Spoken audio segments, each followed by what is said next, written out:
Hello, in today's video I'm going to be rating all of the 6 brand new hypercharges that have came out recently in Brawl Stars. It is no secret that every 2 months new hyperchargers are in, so in today's video I'm going to be exactly ranking them from worst to best.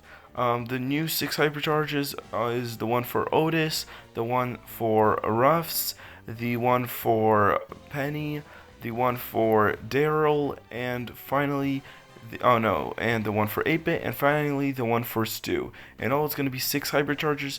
They are purchasable in the game right now, but they do cost gems. You cannot purchase them yet for coins. And let's get into the gameplay.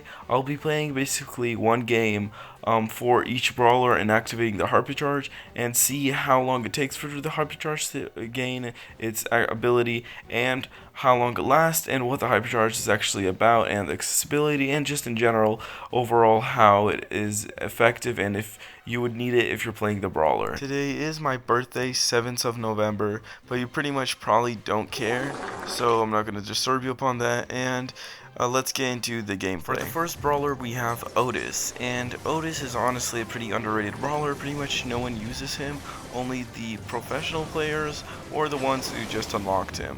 But he's not a brawler that's commonly used in any sort of game, and I do think maybe this hypercharge release will revive him. It pretty much probably will revive him for a little bit at least, but we'll see. I got my super already. That was pretty easy. I'm already halfway away from a hypercharge. It's pretty much pretty easy to get a hypercharge for Otis, but unfortunately his gadget does not count as damage towards his super, which means if I use my gadget and it damage someone, it doesn't count for it's not going to help me charge my hypercharge, but that's okay.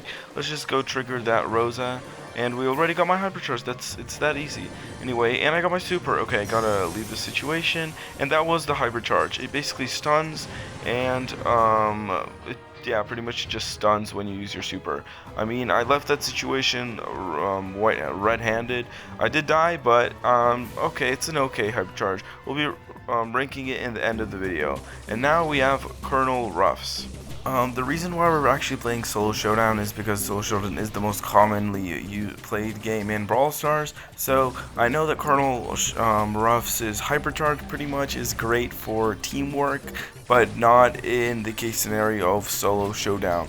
Maybe even Duo Showdown is not the best hypercharge for Colonel Ruffs, but I would be honest, it's easy to get as well. You just need to get 2 supers and a little bit more than that. And just, I like the fact that you don't need to kind of sweat just to get your hypercharge. For example, there's gonna be a brawler in which you need to completely sweat just to get a hypercharge. We'll get to him in a moment, but for now we're playing for Colonel Ruffs. And yeah, that's pretty much it. Yeah, there you go. I already have my hypercharge.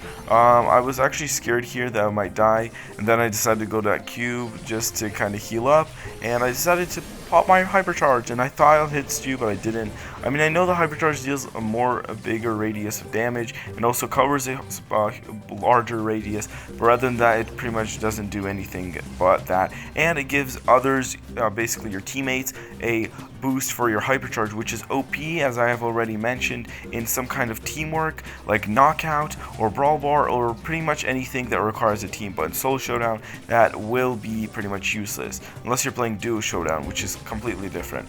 But I'm playing Solo Showdown, and it's pretty much useless. It could only benefit. I mean, hypercharge still benefit you in health and protection and speed and damage and a lot of ways, and it's not a bad hypercharge, but it's honestly not the best, especially in Solo Showdown. Anyway, let's get to another brawler. I've heard a lot of positive things about this Penny hypercharge, so my expectations are pretty high for it. But let's first of all see how hard it is to get the hypercharge itself. For now, honestly, getting a super for Penny is already hard. I'm not even saying getting 2 supers. I almost died there, by the way. If not my gadget, I would have died. And so I know that these are bots, and I just decided to rat and kill her, and I got my first super. So I placed in the center for it just to kind of shine the way and provide the protection that I need from other enemies if it sees it. But for now, I'll just get the cubes. This Carl is stupid, very stupid. and that's why my turret is dealing a lot of damage, a ton of damage on him, and I'm momentarily as well getting my super from my other turret. I'm hoping on getting a hypercharge right now. The Carl is super stupid. By the way, you can already see that there's a top 3 situation, and I already got my hypercharge. Anyway, now I have to place it, and I'm going to place it in the center where the Edgar is. I was really scared about this placement because I thought that Edgar was going to jump on, either kill me or my turret, but he didn't do anything, and there you go. Anyway, I wanted to finish this one on the turret killing Carl, and by the way, this hypercharge is pretty cool. Honestly, it's not the worst one at all. I would say it's actually pretty beneficial. And I just wanted to finish this game on the turret killing Carl, which eventually, as you can see, it completed. And I was pretty hyped up about that. That just proves that this hypercharge is pretty good in competitive gaming, especially those kind of games. Not like Soul Showdown, but Soul Showdown it also could be pretty great against other enemies. So honestly, Daryl's hypercharge is pretty great just because you can get it automatically with just waiting over time. You won't have to step in fights with others and fight for your hypercharge. You're automatically gonna guarantee it over time after a certain time stamp passes out. But just to gain it is pretty easy, honestly. And with the recent buff of Daryl, I think this hypercharge is going to be good. I'm not sure yet. I decided to play pretty pushy, but I'm telling you, it's pretty easy to get this hypercharge just because over time you're already a guaranteed wait for it. Anyway, this is already top 2 situation. 40 seconds has passed, that's crazy. I'm just pretty much waiting until I gain my hypercharge. You can see I'm not even attacking anyone. There's only this Janet to attack, but she flied again. Oh, I was pretty skeptical. I thought I was actually going to die, but no, then I just changed my mind. Anyway, here you can just see I'm waiting until I gain my hypercharge, and after a certain time, I gained it. And now let's see it. It just shoots random bullets. Doesn't deal a lot of damage. No, I do not like this hypercharge. It does not deal a lot of damage. It's pretty unpractical. Maybe if you're flying in gem grab, that's maybe heist, but rather than that, I would say it's pretty unpractical, to be fair. Now let's see what 8-Bit has to offer. 8-Bit also has a torrent hypercharge, but it's also hard to get his super, but we'll pretty much see how hard it really is to gain his hypercharge. I know his hypercharge can shoot a very, very far distance. I think even further than Jesse's turrets, which pretty much says something, but we'll see in this game. I already got my super, surprisingly, and I only need a second super to place my hypercharge.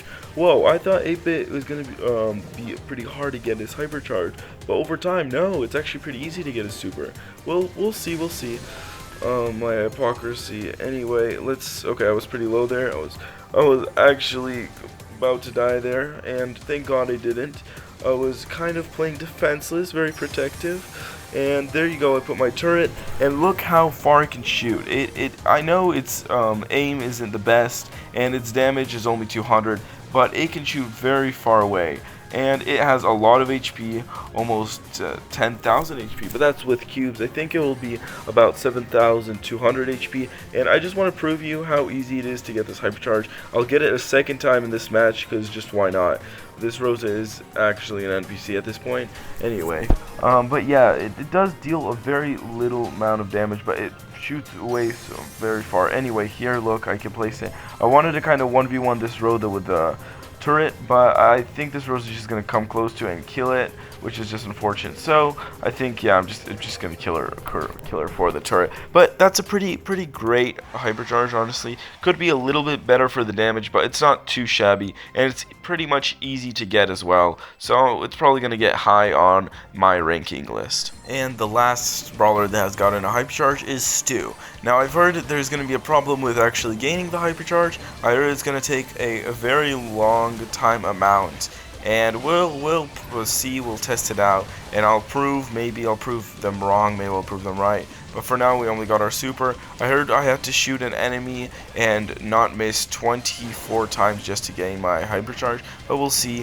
For now, I probably didn't miss like 6. I hit 6 shots, probably, maybe 7. But I'm pretty much just going to run around the map and look for enemies to kill. And maybe the last one I'll check the hypercharge on. But for now, we're just going to kill and gain our hypercharge access. Honestly, but once you get the hypercharge, I think people are going to be very scared of you, especially if you're playing with the star power that heals you of 400 HP. That's what I'm playing with right now, because I know that this hypercharge, when mutations were a thing, when there was the Godzilla event, oh my god, Stu was a complete monster with the infinite supers. He was just unstoppable, unbeatable. It was great. Honestly, I enjoyed that very much. But here you literally get a hypercharge of it, and I think people in Brawl Ball are going to be completely crazy with it, maybe even Heist or something in that way, maybe Hot Zone. But yeah, I already got my hypercharge, but still, it took me a very, very long time. But now let's actually test out my hypercharge. I'm waiting until he damaged me, and I want to see how well I can actually heal. Now look at this. All you have to do is spam, and you already heal almost full HP in those 5 seconds. It's a great healing method if you have the star power. But yeah, let me just kill this bull. This is a good hypercharge, but it takes a very long time to gain. But anyway, now let's go ahead and actually rank every single hypercharge from the best hypercharge out of these 6 to the worst hypercharge out of these 6. So I calculated the results based on my opinion, and in 6th place comes Otis. He's a pretty, I wouldn't say terrible, but he did not need that stun because he already has poison after the super, and it pretty much blocks the enemy of doing pretty much anything. And I know the enemy would most likely run away, but if he gets stunned, nothing's really much going to happen. The enemy is already dead, and just the stun is, I think, a little bit extra. It doesn't deal any damage, any extra things. I know hypercharge is always good for everyone, but it's a pretty basic one. It could be a lot better, especially for Otis. At 5th place, we have Daryl. The reason why I didn't put Daryl on 6th place is because you can gain access to his hypercharge without even contacting, without dealing damage to other enemies. So you pretty much don't need that, and it's good for campers. It's good, even tactically, it's good. But it deals a very small amount of damage. It's a pretty unpractical hypercharge. It could have been so much better, especially for Daryl, but they just gave us some kind of, I don't know. I personally do not like this. They should buff it, in my opinion. At 4th place, we have Ruffs one. I was actually debating on if I should put 8-bits or Ruffs hypercharge on 4th place, but eventually I came to the conclusion that in Soul Showdown you don't benefit as much as you can from 8-bits turret than from Ruffs hypercharge, because I remind you, from Ruffs hypercharge, pretty much only your teammate get buffed to gain their hypercharge. You don't even benefit probably from it, except for, of course, you get protected, speed, damage, and you get that bigger range. But yeah, it deserves a good place on 4th place. And on 3rd place, you could have guessed it, it's 8-bit. His turret has a great range. It's easy to get his hypercharge. Only 2 super is needed, and it's just a great hypercharge, especially if you're a main for 8-bit and you like putting it on open places. Having that additional range is just a huge benefit, especially, as I have already mentioned, for 8-bit. It's just the hypercharge you pretty much need. It's a great hypercharge, but they could buff the damage. But it does have the aim. It does shoot a lot of projectiles per second, so you shouldn't care one about that. But yeah, it deserves a place on the 3rd. You pretty much could have already guessed who's on 2nd place, and it's of course Penny. Penny's hypercharge is, I just love it. I love the concept. I love the double damage. I love the whole motive of it, the way you gain it. It's a great hypercharge, honestly. And against others, it's going to be also crazy in Heist. It's going to be crazy in Bounty, especially if you have it. And just even in Solo Showdown, if you're against everyone, against teamers, you're just going to be completely cooking everyone. Everyone is going to be against you, but you're going to be like a god, unstoppable. And it's just a great hypercharge. It well deserves 2nd place. Finally, we have 1st place, which is Stu. Stu takes away the crown. He has the best hypercharge. The infinite super ability with the star power, doesn't matter which one, they're just both great, and it's just a great hypercharge. Even though it takes a very long time to gain it, once you gain it, you are absolutely unbeatable, depending on, of course, what game you play. But I would say almost any game that you would be playing, and there's either you're playing Soul Showdown and there's a top 5, you would probably win even in the zone, going in the zone, because it's just a crazy hypercharge. And if you're playing some kind of knockout or bounty or I don't know, heist, anything like that, you're probably guaranteed to win with the hypercharge, at least for the round. It's a great hypercharge. He deserves the crown, the top one. He is basically just it's a great hypercharge. Anyway, thank you for watching this video to the end. If you enjoyed it, then go check my other videos out. They're as well as entertaining as this one. And without further ado, on this note, I'm going to be saying goodbye. It's time for some ASMR. If you haven't subscribed, then you should go in a car and you should crash it.